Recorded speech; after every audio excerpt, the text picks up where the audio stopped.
Hi and welcome to the Vegan Corner. Do you know spaghetti bolognese? Do you like it? I mean, who doesn't? Today's recipe is about that sauce, and we are about to make it not only vegan, but really good. As this sauce is traditional Italian, you can imagine it is really close to our hearts, and we really wanted to create something special for you to try.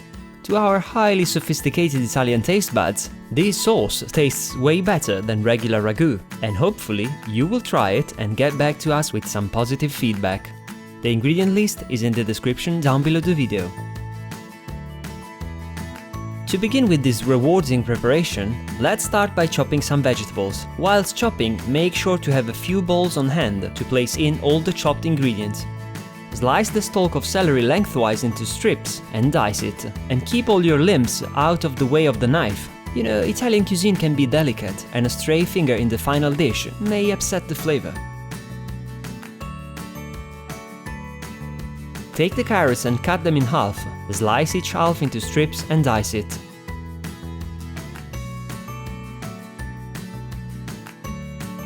Now let's move on and prepare the onion, which you can simply dice using your preferred method.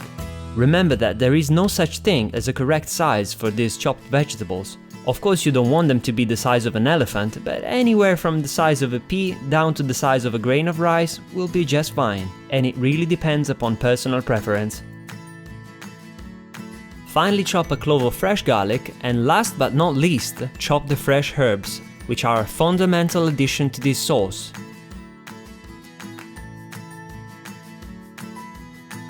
Now let's begin with the cooking process. Take your preferred pan and place it over a medium heat. Tip in all the chopped vegetables, stir and cook them for roughly 5 minutes, or until the onions are soft and translucent.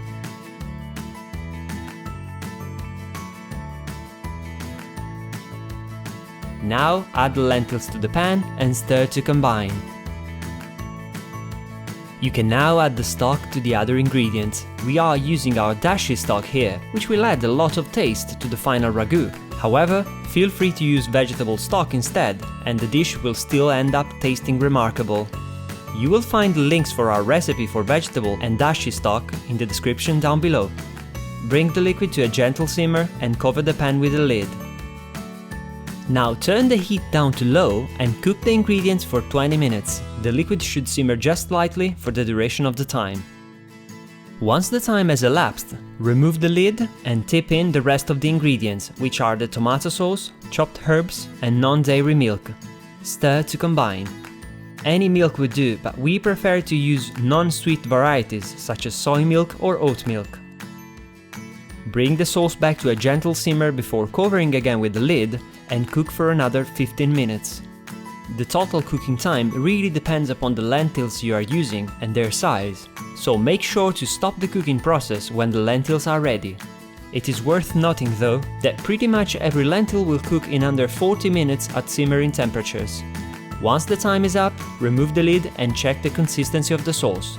If it's perfect, then you can stop the cooking process and enjoy. But if it's still too watery for your personal taste, cook it for another 5 to 10 minutes to evaporate the excess water and complete the ragu. We made this sauce completely without salt, as it is how we like it. However, if you want to add salt, don't add it before the sauce is completed, or it will be difficult to gauge how much the sauce will reduce during the cooking process, and you might end up with an excessively salty dish. Another great addition to this sauce is chili. If you want to use it fresh, add it at the beginning, but if you are using powder, add it towards the very end when the sauce is ready.